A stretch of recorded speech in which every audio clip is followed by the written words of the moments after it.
Today, Norton announced its fifth edition of the Norton report. It's the fourth for India. It's a global study done across 24 countries, and there were about 13,000 respondents for this.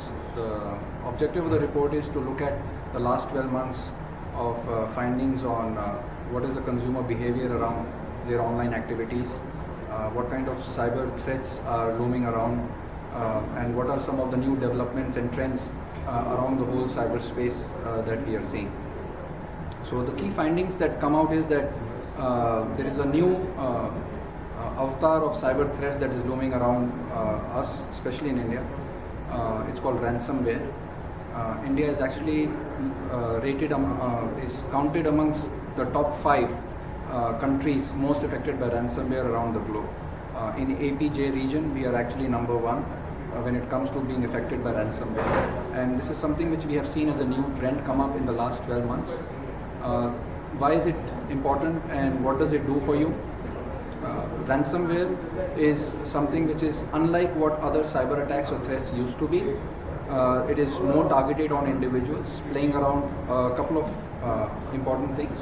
Individuals' own personal data, their emotional values, and also bundled together with how phishing used to find its seed inside. So about 11% of cyber threats in India in the last 12 months were all built around ransomware. That's a high number for something which is absolutely new and come up just now. What makes it more impactful and serious is that it's no longer unlike the old days, and old days in this industry terms means more than 12 months, is basically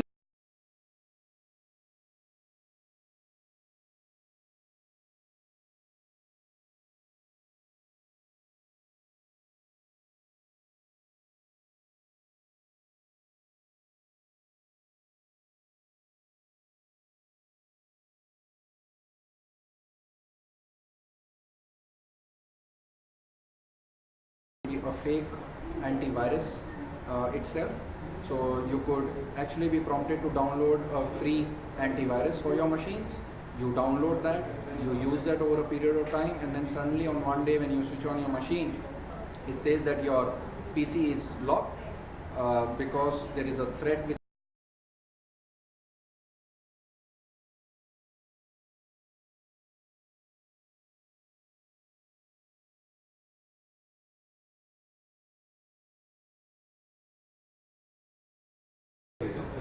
that's what we call as ransomware in its most simplistic manner. So that's the biggest threat that is roaming around, and the main objective of us reaching out to the consumer audiences to tell them and inform them about this threat which is looming around all of us and how vulnerable each one of us could be to some of these threats. So what are the suggestions to protect themselves? So there are actually not a lot of suggestions. There are 2 very basic suggestions. One, understand the importance of your own usage of mobile devices. One part of the study suggests that in last 12 months, about 62% people in India were affected by cybercrime. Now, cybercrime included things like cyber bullying, online stalking, or hate threats online. The other angle of the story is that there were about more than 60% people in India who were using internet only through mobile devices. So that's a very important statistics to look at. So what this means is that there is a completely new generation of individuals who are now using internet or going online to browse or going to social media to chat up with friends, but they are not using the traditional PC environment. They are using mobile devices, different form factors. What this means, you are always connected. You go to bed with your mobile phones. That's another finding, that about 3 out of 5 people that we spoke to said that they go to bed with their mobile phones and it's at an arm's length of them. So that means you're virtually connected even in your subconscious sleep as well. So go back to the question that you said. The issue around the threats is that once you are always connected, the dangers of losing out because of theft, dangers of accessing internet or some of these applications through an unsecured Wi-Fi connection opens up avenues for cyber attackers or criminals to get access to your personal private information, which could then be used, like I explained in my example earlier, together with some kind of a phishing or a bait to hold you at ransom, where they could, get money out of you. Some of the OSs, including Google Android, that support the phones, faces more threats. Do you have any comment on that? I don't think I can comment specifically on that. You see, operating systems, devices, they are all a medium. They are a vehicle for you to have access to different applications and do different things the way you would want them to do. You see, as an individual, one part that we must understand is that we must be able to distinguish ourselves between the real world and the virtual world. And we must bring the hygiene factors of the real world into our virtual world also. I mean, a very simple example is that you won't friend a stranger walking in a shopping mall, but on a popular social networking site, if somebody pokes you, you will be curious as an individual to look at their profile, and if you find some linkages or similarities, you will just accept them because you believe that there is no harm in befriending a complete stranger in a virtual world.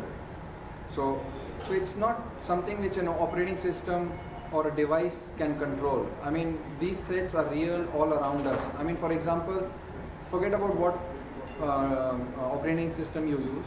If I was having contact information on my phone, if I have photographs on my phone, if I have my banking access on my phone, and if I was just to lose that phone, I mean, then there is no operating system that is going to help me, because the phone is there with all the information. Who finds it, what do they use it for, is something which is beyond anybody's control. Can you share your strategies towards the enterprise users?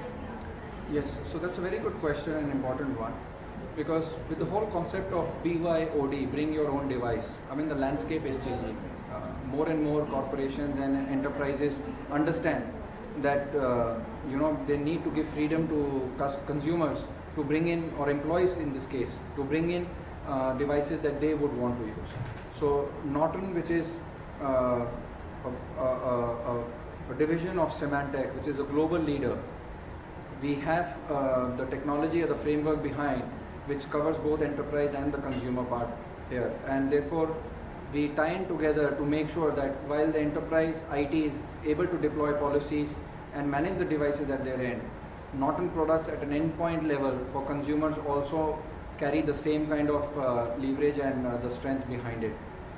What are some of your expansion plans in India in terms of reaching more people? So from that perspective, actually, it's an ongoing effort that we do. The most importantly, what we continuously focusing on is channel development and increasing our footprint around the country. So we have added a new distributor a couple of months back that gives us 60 more locations to bill out from. That means we are able to reach out to tier 3 cities also in India and make the best of the products available across even to the lower tier 3 cities as well. So that's one effort that we continuously do in terms of making sure product placement is there across the length and breadth of the country, and we make the world-class products available for the entire population in the country.